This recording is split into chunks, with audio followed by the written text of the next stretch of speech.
नमस्कार दोस्तों, मैं सारिका भंडारी अपने चैनल सारू के लॉजिक में आप सबका स्वागत करती हूँ। दोस्तों, आज मैं अपनी वीडियो में हिंदी साहित्य के महान कवि सुमित्रानंदन पंत जी के जन्म दिवस के शुभ अवसर पर उनके जीवन से जुड़ी कुछ महत्वपूर्ण बातें बताऊंगी जो आपको और साहित्य प्रेमियों को ज़रूर जाननी चाहिए। दोस्तों, हिंदी साहित्य में छायावादी युग के 4 प्रमुख स्तंभों में से एक नाम सुमित्रानंदन पंत है। हिंदी साहित्य के इस महान कवि व लेखक का जन्म आज ही के दिन 20 मई सन 1900 को बागेश्वर जिला के कोसानी नामक ग्राम में हुआ था। दुर्भाग्यवश जन्म के 6 महीने बाद ही इनकी मां का निधन हो गया था, जिस कारण पंत जी का लालन पोषण उनकी दादी ने किया। सुमित्रानंदन पंत जी के बचपन का नाम गोसाई दत्त था और वह अपने पिता गंगादत्त पंत की 8वीं संतान थे। गोसाई दत्त सन 1910 में शिक्षा प्राप्त करने के लिए गवर्नमेंट हाई स्कूल अल्मोड़ा आ गए, जहां पर उन्होंने अपना नाम गोसाई दत्त से बदलकर सुमित्रानंदन पंत रख लिया। पंत जी 1918 में अपनी कॉलेज की पढ़ाई के लिए म्योर कॉलेज प्रयागराज चले गए।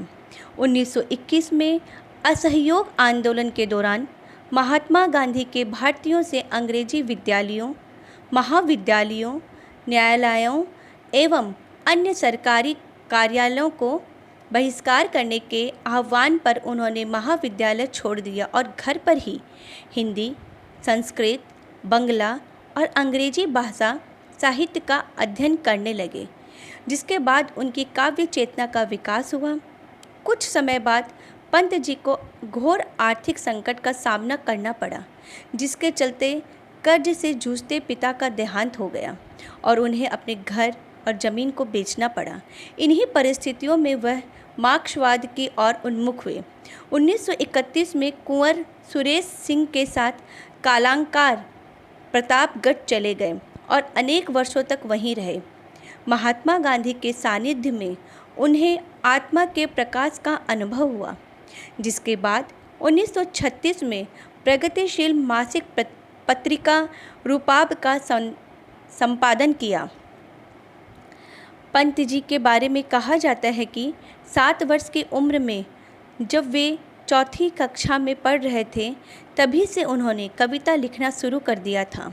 1918 के आसपास तक के वे हिंदी के नवीन धारा के प्रवर्तक कवि के रूप में पहचाने जाने लगे थे। 1958 में युगवाणी से वाणी काव्य संग्रहों की प्रतिनिधि कविताओं का संकलन चिदंबरा प्रकाशित हुआ, जिससे 1968 में उन्हें भारतीय ज्ञानपीठ पुरस्कार प्राप्त हुआ। साथ ही 1960 में कला और बूढ़ा चांद काव्य संग्रह के लिए साहित्य अकादमी पुरस्कार प्राप्त हुआ। सुमित्रानंदन पंत जी को 1961 में पद्म भूषण की उपाधि से विभूषित किया गया था। 1964 में पंत जी द्वारा रचित विशाल महाकाव्य लोकायतन का प्रकाशन हुआ। कालांतर में उन्हें अनेक काव्य संग्रह प्रकाशित हुए। वह जीवन पर्यंत रचनारत रहे। अविवाहित पंत जी के अंतःस्थल में नारी और प्रकृति के प्रति आजीवन सौंदर्यपरक भावना रही। 28 दिसंबर 1977 को पंत जी ने अपना शरीर त्याग दिया और स्वर्गलोक चले गए। दोस्तों, हिंदी साहित्य में रुचि रखने वाले सभी लोगों को सुमित्रानंदन पंत जी एक मार्गदर्शक और प्रेरणा स्रोत रहे। तो आज उनके जन्म दिवस पर हम सभी उन्हें हार्दिक बधाई देते हैं और हम सभी पंत जी को नमन भी करते हैं। दोस्तों, आप पंत जी के बारे में क्या सोचते हैं, कमेंट बॉक्स में ज़रूर बताएं। जय हिंद, जय भारत।